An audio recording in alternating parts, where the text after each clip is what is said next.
साल था 1912।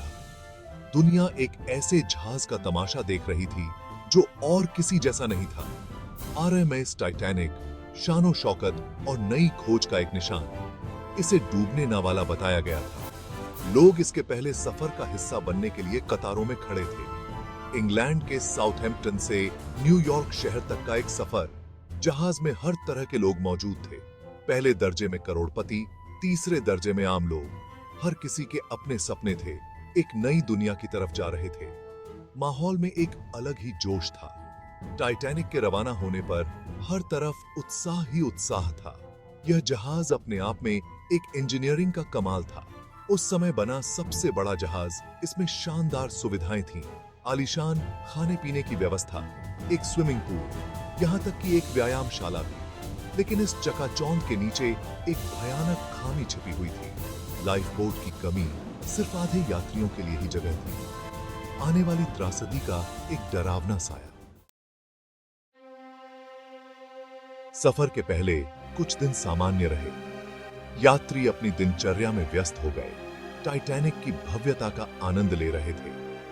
लेकिन 14 अप्रैल की रात को त्रासदी आई। जहाज को इलाके में हिमखंडों की चेतावनी मिली। चेतावनियां जिन्हें अनसुना कर दिया गया। पूरी गति से चल रहा टाइटैनिक एक हिमखंड से टकरा गया। टकराव हालांकि शुरू में हल्का था, लेकिन नतीजा भयानक निकला। हिमखंड ने जहाज के निचले हिस्से में कई छेद कर दिए। पानी अंदर घुसने लगा और खानों में भरने लगा। न डूबने वाला टाइटैनिक डूब रहा था। जैसे जैसे हालात की गंभीरता साफ होती गई, जहाज में अफरा तफरी मच गई। चालक दल को अब अंत नजर आ रहा था और उन्होंने लाइफ बोट उतारना शुरू कर दिया। लेकिन सभी के लिए पर्याप्त जगह नहीं थी।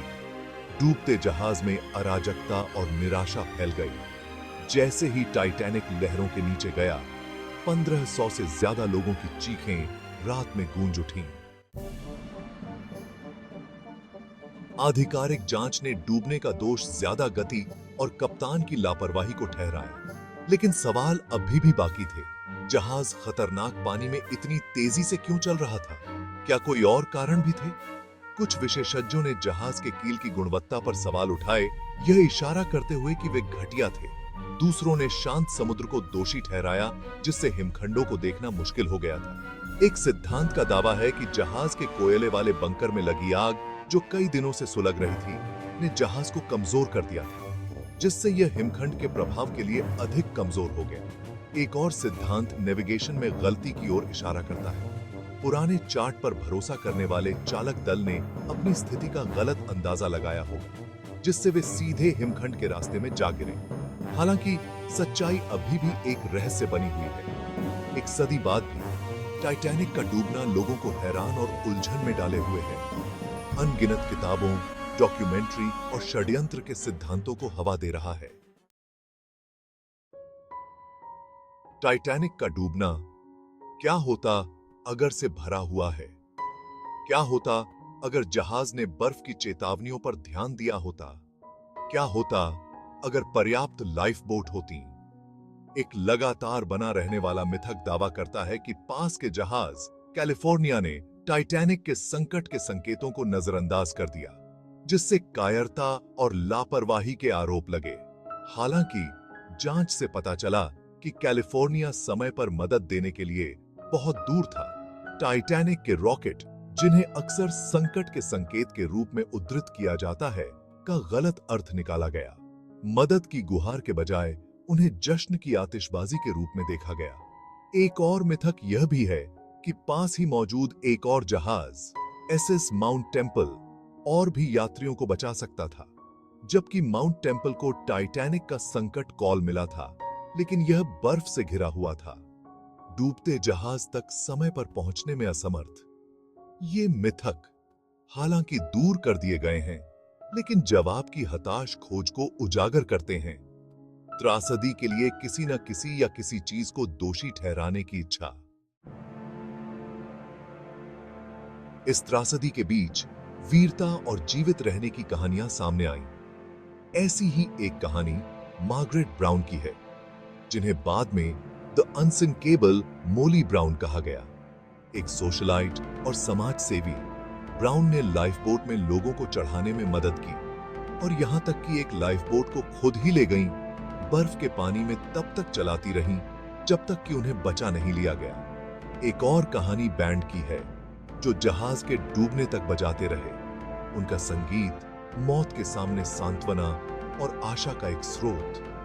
पीढ़ी दर पीढ़ी चली आ रही ये कहानियां साहस और धीरज की तस्वीर पेश करती हैं। अकल्पनीय आपदा के सामने मानवीय भावना का प्रमाण। बचे लोगों के बयानों ने डूबने के बारे में अमूल्य जानकारी प्रदान की। उनकी गवाहियों ने उस भयानक रात की घटनाओं को जोड़ने में मदद की। जो मर गए उनकी याद को संजोए रखा और जो जिंदा रहे उनकी ताकत का सम्मान किया। टाइटैनिक के डूबने ने पूरी दुनिया को हिलाकर रख दिया। इसने समुद्री सुरक्षा नियमों में मौजूद खामियों को उजागर किया, जिससे तत्काल और दूरगामी बदलाव हुए। समुद्र में जीवन की सुरक्षा के लिए अंतरराष्ट्रीय समझौता या सोलेस स्थापित किया गया था। इस समझौते ने लाइफ बोट के लिए सख्त नियमों को लाजमी कर दिया, जिसमें सभी यात्रियों और चालक दल के लिए पर्याप्त लाइफ बोट होना जरूरी था।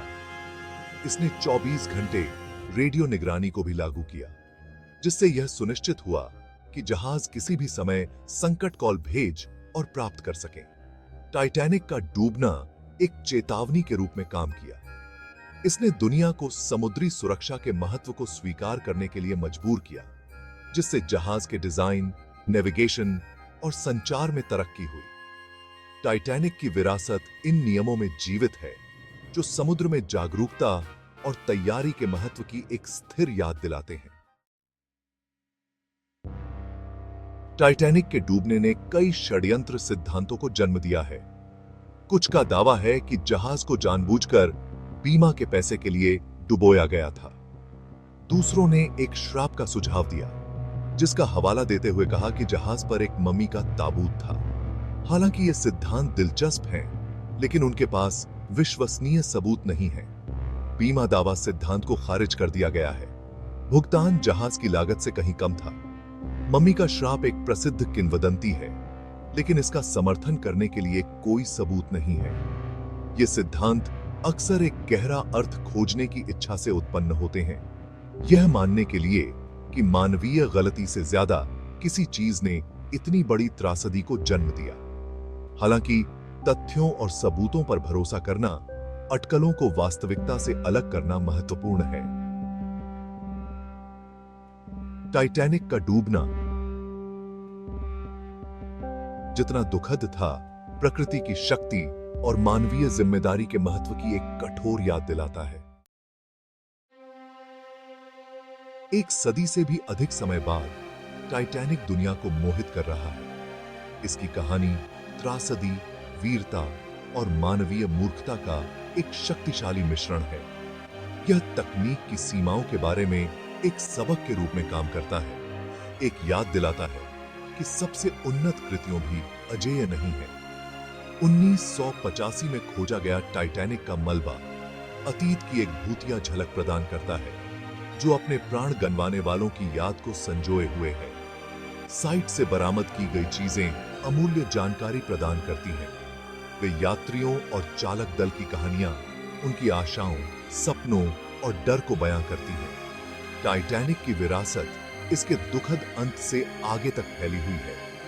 यह एक ऐसी कहानी है जो गूंजती रहती है, हमें जीवन की नाजुकता और मानवीय भावना की स्थायी शक्ति की याद दिलाती है।